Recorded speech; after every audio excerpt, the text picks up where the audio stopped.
Welcome to the Homegrown Podcast. I'm your host, Liz Hazelmeyer, along with my husband, Joey. Good evening. And together we hope to educate, inspire, and equip you in your pursuit of true nourishment. I got an email last week or a couple weeks ago asking for my input in a documentary that they're creating around Tradwives. And while I did not respond to the email, maybe I should. I'm really bad at email. The worst at email. Yeah. I was thinking about what would I say? How do I feel? And this brings up a lot of emotion for me, so much so that we already recorded this podcast and I had to stop us mid-recording. So now we're recording it again because I've been many different things. I've been the single mom. I've been the working mom. I've been the at-home, stay-at-home mom, hate my life mom.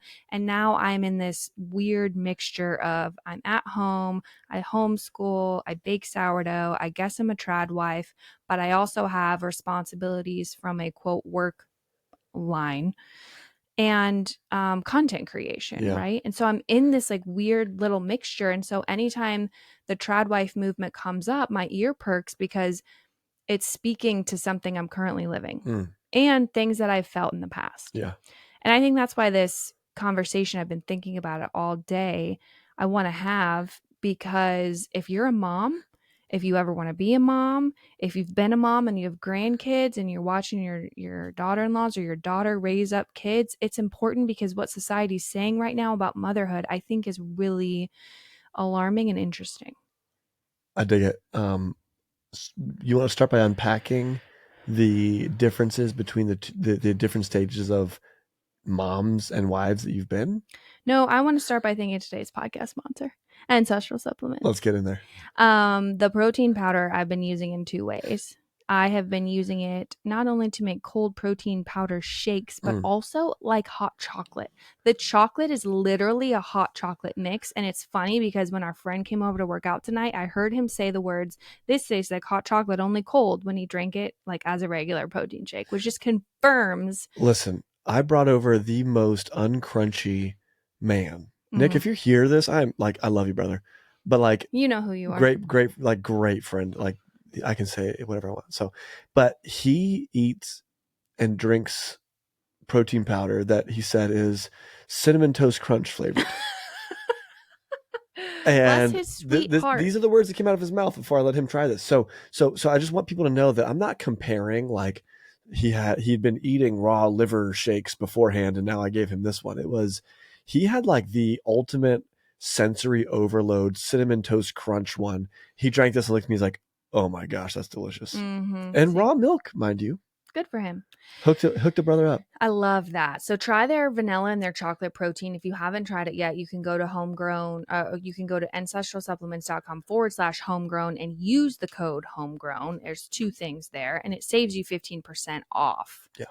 Try it. I get weekly DMs about people that are like, "Oh my gosh, my kids are obsessed with this." Yeah. And you know how hard it is to get protein in kids. Oh, yeah. So I love that. Go check that out. We're also using the male enhancement pills.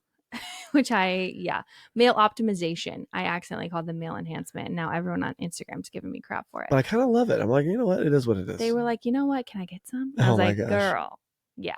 So go check it out. They've got a ton of stuff on there. But protein powder is what I'm currently loving the most. I drink it every single day. Anyways, back to the tradwife situation. This conversation, like I said, was asked to it was probably a scam. They were probably just a bot emailing me like, "Hey, what's your opinion?" It sounded kind of body. Yeah, we'll see. But regardless, it made me come up with the topic for today's show. And I want to talk about, first of all, what it is, right? What is tradwife? For those who don't know, it's short for traditional. It stands for the idyllic woman who is at home with the kids, doing dishes, cooking dinner, raising babies while her husband goes off to work. He goes to an office job. It's two things, right? It's either the idyllic, like this perfect scenario that's unattainable, or it's the oppressed. And this is how I've seen it, right? Or it's the oppressed wife that doesn't get to do anything that she wants to do because the husband's chasing his dreams and he runs the home and rules with an iron fist. Yes. And so in both ways, it's so funny. It's almost like double-edged sword because you can literally look at it either way. But oftentimes what happens is when it is exemplified, when people point to other people on social media as this person is a tradwife, most times that person, whether it's Hannah from Ballerina Farm or that Nara girl or name any other large influencer who has been grouped in the Tradwife circle, she's got a income producing like revenue stream, guys. Like she's the face of a multi-million-dollar brand. She has brand deals. She has a completely like, call it a side hustle. I wouldn't even call it a side hustle. So that's the irony for me, is that when everyone is talking about, oh, they're a trad wife and they're pushing this unrealistic expectation of a woman that she should just be at home with her kids and smiling, I look at those people and I think they work so hard. Oh, yeah.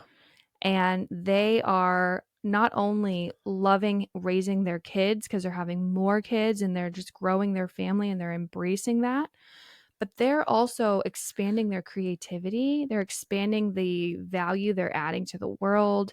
They are creating, either they're writing books or they're writing cookbooks or they're creating like farms and creameries. The stuff that's going down under the term trad wife is ironically not that traditional, unless you take it all the way back to the Proverbs 31 woman, which you have brought up before. Absolutely. And I think that it's so funny if you look at it through the lens of like, what are we actually saying here, people?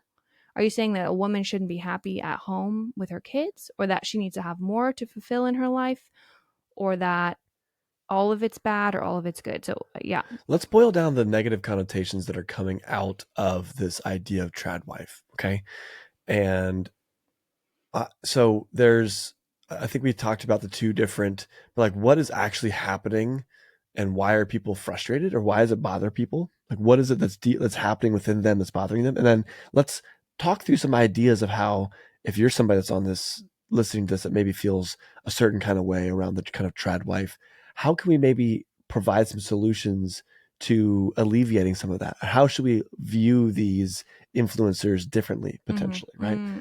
And I like the story. I'm going to bring it up again just because we had a buddy over and you were making sourdough pizzas and he FaceTimed his wife in, who happened to also be cooking. And he made the joke, "Oh, look at our trad wives," to me, right? Yeah. With his wife on the, and in that moment, you could look at that and be like, "Oh, it's funny because, you know, it was like he was making a joke, right? He was making a joke. And the joke was that, you know, you are wives that cook us food, right? And I don't know, neither one of y'all blinked, right? It was like, yep, let's freaking go, getting some. And I don't know, I loved that. So let's unpack that. Where's the negativity? How should we view that differently? How can we kind of almost coach ourselves through these situations of discontentment that we might be feeling? And as someone, the reason I'm asking you this question is someone that's been through those different stages, you maybe have felt this a few different ways. Yeah, totally. I think the negative connotation, the negativity surrounding the term and the quote movement comes from a feeling that either what's being portrayed online isn't true, it's not accurate, it's a facade, it's fake, they're faking it for the camera, or it comes from a almost threatening posture of like, well, I can't, there's no way I'm gonna have that many kids and run a business and do all this. They must have hired help 24/7. They must have live-in nannies. They must have cleaning crews come in. They must have XYZ. And it does this weird trick on your mind to say, how do we both have the same amount of time in a day? How do we both have the same 24 hours? They're like I'm looking at my day and I'm thinking, I would never be able to do that. Therefore, I'm either threatened and I feel envious of your capacity, right? Or I just don't believe it. And I think I've sat on both sides of that. And every single time it points to like what's going on in my own brain. Like maybe I am just feeling like I'm in a stage of life where I'm like, oh, that seems like a lot. So many folks on here maybe don't know the origin story of Homegrown. It came out of you wanting to parent our kids differently. But prior to that, I'm going to call it the homegrown gap year. right? Mm-hmm. Or the gap years, maybe not just homegrown. So people might not know this, but you worked full time, and I worked full time when we first got married. Mm-hmm. Actually, you were in school full time. Correct. And I I was in worked. school full time, and you worked. And you played soccer, and I did it all was the a whole things. thing. And so then when you left your job, there was a gap period. Mm-hmm. And so that's a period that I think a lot of people find themselves in, not just women, by the way, but I think in the context of this, conversation, we're talking about the Tradwife, right? Yeah. Women that maybe are watching this. Talk to me about that gap time. Yeah, it was 5 years. I just had to count on my hands There from you go. 2016 to Addition. 2021. It was 5 years. And so I went from a non-fulfilling corporate job to being home to I kind of did a little like part-time marketing for your company. Yeah. And then I don't know. I think I got into essential oils at one point and I was like, this is it. This makes a lot of sense. And then I was like, nah, this isn't it. You have always kind of I've had an itch. gone for something. I know. And then I don't remember for a while. Now I started writing the book in 2019. So I guess it was just 3 years of actual like not having something. And then for 2 years, it was just ideation and creation before Homegrown even launched. But in those 3 years, I would say as a wife, I felt pretty stagnant. I think as a mom, I was homeschooling. I was at home and I was on my real food journey. I was like listening to all the podcasts and I was buying the raw milk. And I don't think I'd gotten into sourdough yet, but I was like becoming more aware of food's impact on our family. Yeah. So I was very much in that stage of learning a lot. And that, I guess, I would call my passion at that time. That was my area of growth. That's where I was like pouring in, babe. I used to, we were joking about this the other day when we were watching Joe Rogan. I spent probably 2 years of my life researching vaccines just because I had time on my hands and I had this thirst for like, I need to understand this topic. Well, why were you doing that? Well, I was trying to make a decision for our kids. And once I opened up one book, I had to just, oh my gosh, it doesn't stop. Would you call that Tradwife behavior? I don't know. Maybe. Maybe if I'm like, I think if I could have a term that's synonymous with Tradwife behavior, it's just pursuing excellence in motherhood. I love it. Is what I would say. And so in that moment, I was trying to pursue excellence because I was trying to make the biggest decision of my kid's life. Yeah. And I still to this day believe it's the biggest decision we've made as parents. Totally. And that sucks because I had made that decision years prior and I didn't know what I was making. You know what I'm saying? So you can insert any topic. It doesn't have to be vaccines. It could be food. It could be fitness. It could be how to school my kids, my parenting approach for them. And you make those decisions without having real wraparound of what this topic is. And you're like, you look back on that time and you're like, what was I doing? So this is your time of the gap year. Would you say that it was fulfilling as you needed it to be? I would say I had a righteous anger and fulfillment. Yes. Okay. I think I was in a period of learning so heavily, reading so many books. And again, it wasn't just that singular topic. It was my whole paradigm of the world and the food system was falling apart. Yeah. It was crumbling and I was relearning all these things. Now that I look back on it, I'm like, oh, I see what God was doing. He was breaking my world open so that I could participate in this thing called like writing the first workbook. And I understand that now. Do you feel fulfilled now? 100%. And so do you feel like the journey was, so I'm going to, as your husband, to speak in a little bit. I remember there being some times during the gap time, sometimes, where you would show some discontentment. Oh yeah, I would say I was discontent on a day-to-day basis. And you were finding fulfillment through the effort and work you were doing for making the best decisions for our kids. But you've always had what I'm going to say, like you called it already, like the itch, right? Mm-hmm, mm-hmm. And do you feel like that's common? I think every mom I've ever talked to, every female who's currently raising kids has an itch outside of what would normally be portrayed as her motherhood. Yeah, I do. And so what are we to do about that? Right. So here's why I'm getting into this. I want people to know where I'm going with this because I'm not trying to be weird and just like interview my wife. Mm-hmm. But I'm fascinated, one, because I'm learning about you right now, which is kind of fun for me. Mm-hmm. But then two, there's, I believe, when we get frustrated seeing something that we feel like we can't attain, it's because we don't understand it fully. Yeah. Mm-hmm. Right. And so watching someone else that is, I'm going to just use these weird terms, like scratched the itch, or that's kind of like pursuing that. Yeah. It can be frustrating because I don't understand. I don't get it. Mm-hmm. So talk to me about, what are we to do about that?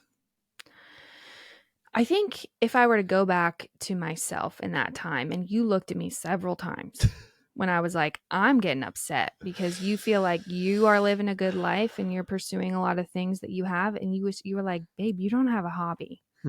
And I would be like I would be like trying to fold back together the vaccine like pamphlet that you've read like 33 times. Like, there's monkeys in here. I'm like, oh my gosh, come on. Be like, I have a hobby. And you were like, no, you don't have like a joy sparking hobby, like an outlet, like something you can like get good at. And like, you can't really like get good at, making a medical decision for your kids. Totally. Like once you embark on that, you kind of move on. And I used to resent you for that because you were out there having so many hobbies. And I was like, well, I don't have space for hobbies because I'm taking care of the kids while you have hobbies. Yeah. And you would kind of be like, no, I think we could find a way for us to both have a hobby. And what you didn't know is that you were ushering in this new version of your wife that was going to then like open up her own little shop online. I love it. And then like 2 years later, start a podcast. And then like 3 years later, open up another shop. And so I think you recognizing my discontent and not telling me, you never looked at me once and said, you should be more fulfilled raising our kids. Does that happen? Is that part of the frustration? It might be something less of women are being told that and more we're feeling that in our own little heart. Should I be more fulfilled in this? Is watching the content, this is interesting, that Tradwife content, do you think it's possible they see that and think they have an ideal, they're fulfilled by parenthood and I'm not, or motherhood and I'm not? Probably, yeah. But like, are they, I feel like they're missing out on the fact that those people are also working really hard. And most successful content creators are not just spending 5 minutes a week putting together their content. And I think that's the part that is potentially, if that's true, being lost. And that those people are scratching an itch, right? They're working, they're doing something. They need a creative outlet. I think having a peek behind the curtain in other moms' lives is really helpful. And I guess that's one of the reasons I want to even talk about it on the show, because if someone has the audacity to ask me what about my opinion about Tradwives, I'm just like, I don't even know. I don't even qualify. They should have asked me. I have all kinds of opinions. But then it's like, if I think about it, if you look at me from the outside, you'd be like, well, she stays at home, she homeschools, she makes the sourdough, she, her husband leaves and goes to a job. Yep. All those things check the box. Yeah. And so I think sometimes when I share things on Instagram, say, and someone will message me and be like, thank you for being relatable. And I'll be like, what do you mean? Like, I don't say this to them, obviously. I'm always like, yeah, of course. Like, I'm here. What you want? Like, let's chat. I'm the same person. But sometimes and in those moments, I think this is what sometimes frustrates folks when they're watching content or they're being introduced to this, they're seeing this version of a Tradwife, is it feels unrelatable. It's just so refined. It's refined. I think this is the second half of what you were saying earlier is like, how do we interact with those accounts? Yeah. Because if that's our response, that's not their intention, I don't think. Yeah. I don't think it's anyone's intention to lead you astray. Like, I only have positive things to say about motherhood. No, It's hard. It's the hardest thing I do. But it's also, there's so many things that are hard. It's really hard to be raising young kids and also feel like you are lacking in your creative expression.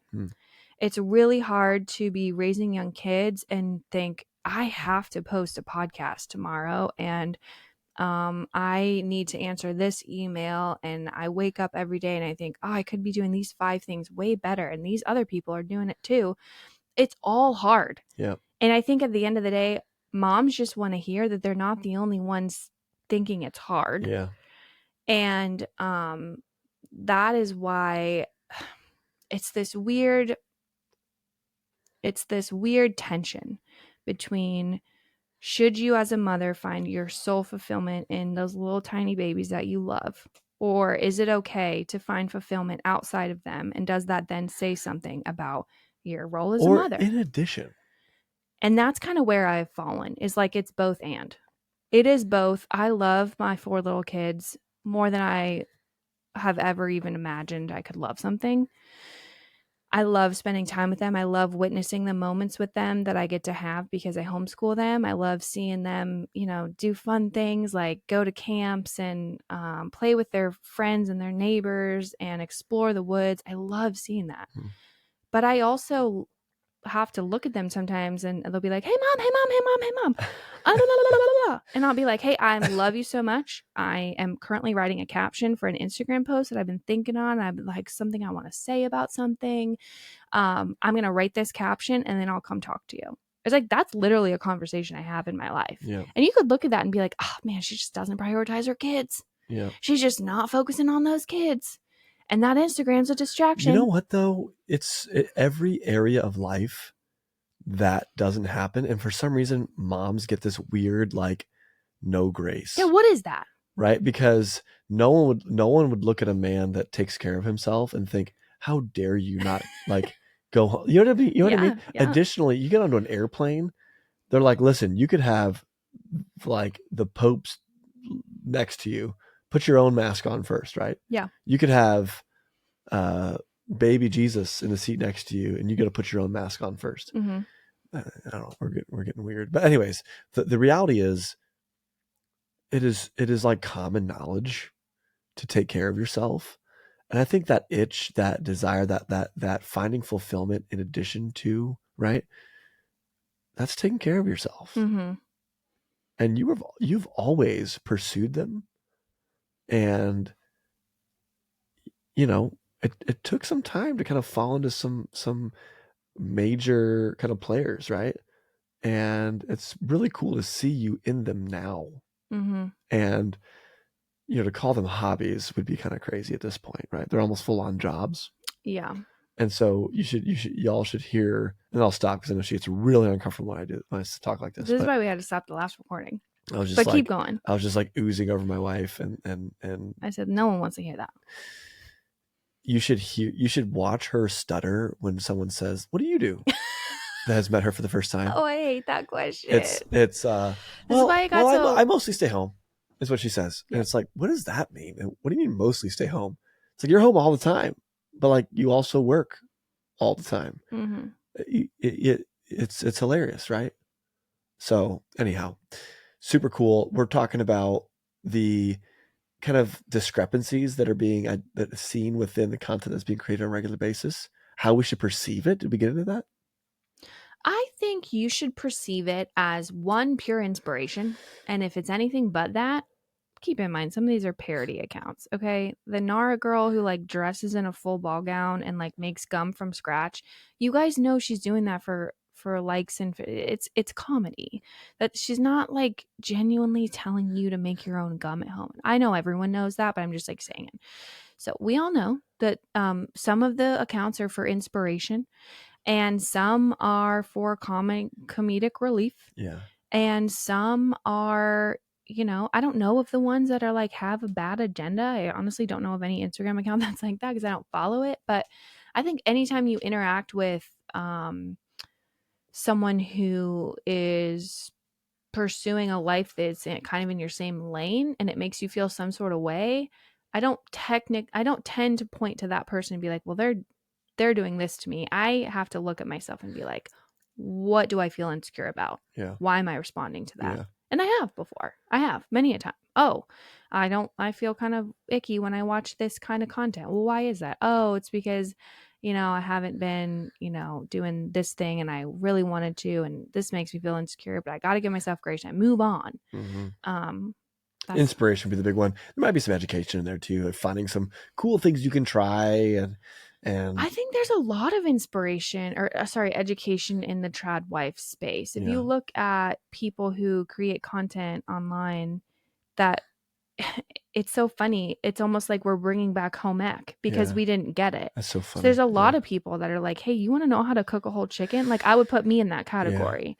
Like, I'll teach you how to cook a whole chicken because I didn't know either. Yeah. I didn't know how to do these things before I was married and had kids. I didn't know how to bake sourdough bread. I didn't know how important it was to teach my kids about food. I didn't know how hard it was to raise a crunchy teenager in 2025, but I'll share with you what I'm learning. Totally. So I would say education is a huge piece of the sort of like Tradwife content you'll find online. And as long as that's resonating with you, if you don't want to know, you don't want to know. What do you believe? What do you feel the correlation between convenience and discontentment within motherhood? Like, is there a correlation there? Yeah, absolutely. I think if we take the easiest road at all times, it's just not a fun ride. Yeah. And I think that means so many different things for the modern day mom. And I know because I've talked to them and I've seen them and I've looked them in the eye and they're like, listen, I buy the frozen onions at Kroger because I don't want to shop an onion. And I'm like, girl, I hear you. But what if you, instead of doing that, it doesn't have to be cooking as an example, but like, what if we did embrace some of our roots? Was there some joy? Take Chemex coffee for an example. Is there some joy in the labor that comes before you get to sit down and enjoy something? Matcha. I love that you likened that to a cocktail because you do kind of experiment with different flavors. No one's drinking matcha like black, really. No. You're adding flavorings and plain syrups. black, call it whatever you want. Yeah, green. Coffee black. I guess I'd nothing in it. Green. Matcha green. But yeah, is there? I would say, and as a mom again who's lived many lives as a mom, the times where I feel most fulfilled are not the times where I have it the easiest in my day to day. Yeah. I think the times where I feel most fulfilled are the times where I have picked and chosen what exactly I want to pour my heart into, and then I let other stuff go on autopilot. I'm not saying every single task of your motherhood journey has to be hard. You don't have to hand wash your clothes. But are there things there's a certain richness that comes out of working a little harder or going a little and we have to almost explore to find which ones are the richness of life, right? Yeah. And I will say, because I think I was explaining this to someone recently, matcha. And Hazelmeyer Goods is coming out with a matcha like in a couple of days. So I think in this weekend. There you go. So this weekend, get some matcha, hazelmeyergoods.com. Quick plug. But here's what I like about the process of matcha. Okay. It is not something where you just throw it to a shaker bottle, shake it up and drink it. Right. Okay. You don't pop a top and then start drinking it. The barrier between you and an amazing matcha is actually relatively, it's something you have to traverse. It's not just like I said before, ready to drink. Right. You get this powder and it's beautiful. It's just like bright in color, and you're going to put it into a bowl, right? You soak your whisk in warm water. You get your water in your teapot up to the proper temperature. You measure out the grams of powder, the grams of water, and then you're going to sit there and whisk your matcha in to incorporate it in a very specific fashion. Potentially even sifting your matcha before you do this, right? To even make it more, that's what I've heard, creamy and delicate, right? And once you've done that, then you're like exploring the creative additives that you can put into this, right? And so things that we've explored would be like orange simple syrups and raw milk that we've foamed or put into like a cold beverage. We've looked at just maple syrup and raw milk, and we've been discussing the idea of like a lavender Earl Grey like syrup. And I just, once you've got it made, you look at it and it's just like you've earned this almost, right? Putting a frozen pizza in the oven is very different than like making the sourdough pizza and doing the toppings and putting them in the oven. And when you sit down to drink it, now is matcha just, when you make it correctly, incredible by itself and creamy, and it just there's no texture of a beverage that is anything like it that I've experienced. but it's not like you just cracked open a can. It's different, you Yeah, know? I And I agree. think that's an example of what you're talking about. Mm-hmm. You might be somebody that is like, I have that same experience hand washing my clothes. Mm-hmm. Okay. I don't get that with clothes. That's not for me. Every person's going to be a little bit different. And there are conveniences in life. But it's interesting. I brought it up because consumer industries target women like 95% of the time. Mm-hmm. When it's a household purchase, a woman buys it almost all the time. Especially if it's, I mean, obviously a woman has to be in the home to do it, but like a married couple, a woman buys it almost all the time. So groceries, appliances, etc. Right? There's some male brands out there when it comes to the household. And so it's like, I wonder why that is, you know? Mm-hmm. And most of those innovations in that space are all convenience, trying to save time. And it's like, we're always trying to save time. It's like, what are you going to do with all that saved time? You know? You're going to start to feel real unfulfilled with what you're doing. It's funny, before we did this show, I was reading an article, very biased, but I wanted to hear, like, I literally Googled, like, why are Tradwives bad? And this article was just like so biased, but it was like, Tradwives are a response to, they claim the dangers of society are overconsumption and indulgence, and that we are basically like losing our senses. And I'm like, yeah, who's arguing that? But they were like, these are their perceived threats. And it's true, because if you really boil it down, and something that I want to finish the conversation talking about is this idea of like ownership and ownership of our roles in the home, or roles in general. If you really boil it down, to do something really well, you're not just a flippant consumer of things. You're probably going to figure out what exactly you need.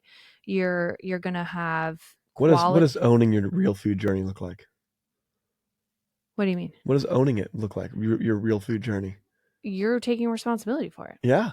You're not, just because there's people that give you advice like the food pyramid, or your doctor says, you know, eat less meat, or it's like, Yeah. you're going to own it. Yeah. You are in charge. If you own your fitness, you're going to take in advice, but you're in charge. Mm-hmm. And that is different, right? What you just said is owning it. I wanted to pause and just emphasize that. But owning the home, but like what else do you think ownership impacts? Well, I think owning your role as everything inside the home. It's not just like you sit at home and you just change a diaper every minute. There's so many things that are involved. It Yeah. is, who are you welcoming into your space? Are Mhm. you hosting your family and your friends on a regular basis? How are you presenting your house? How are your kids presenting themselves? How are Yeah. you teaching your kids about the meaningful like values of life? Yeah. What are you doing in your marriage to own, like being your spouse's rock and support system? Like, that's a heavy burden to carry. Yeah.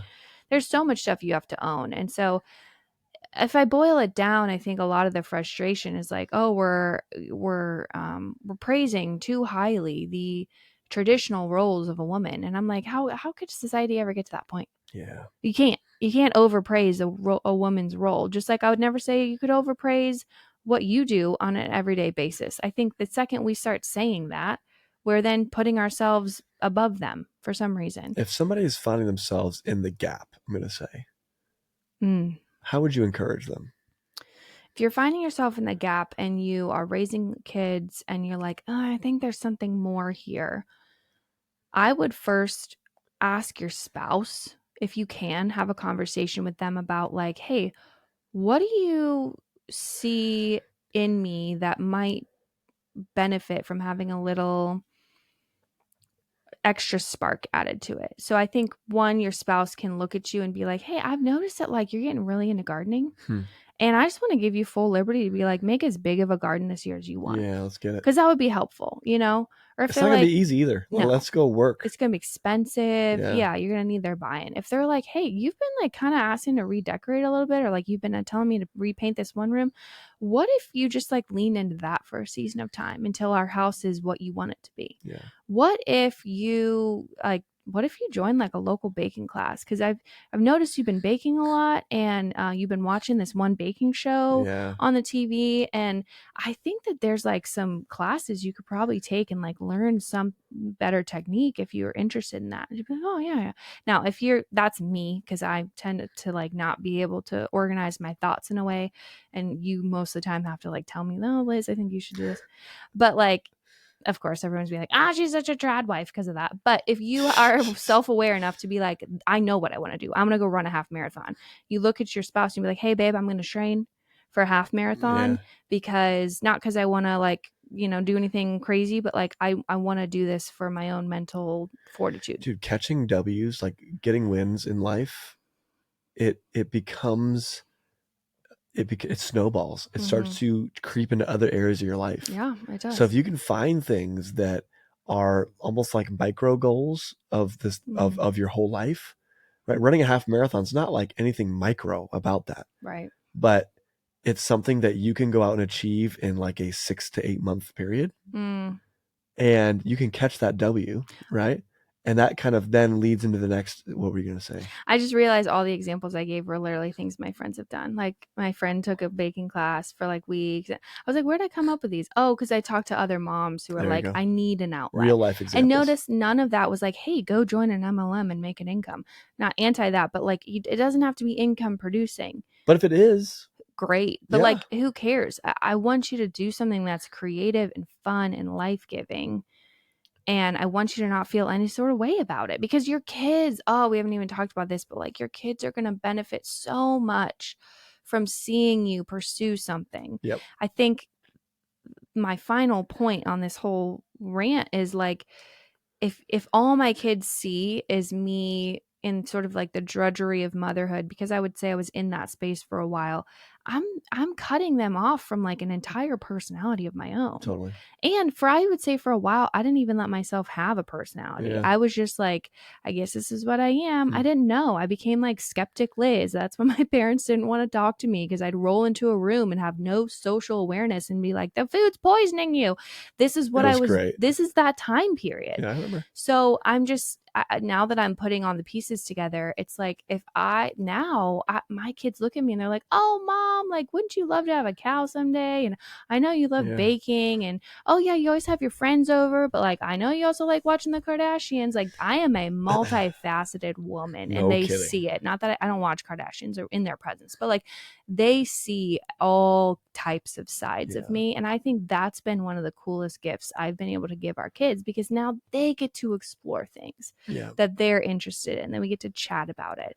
And it also gives them some catalyst to be like, hey, you're 7 now. I don't need to sit here and entertain you all day.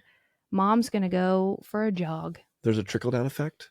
And then I'm done here, unless you have more that you want to share. But there's a trickle-down effect.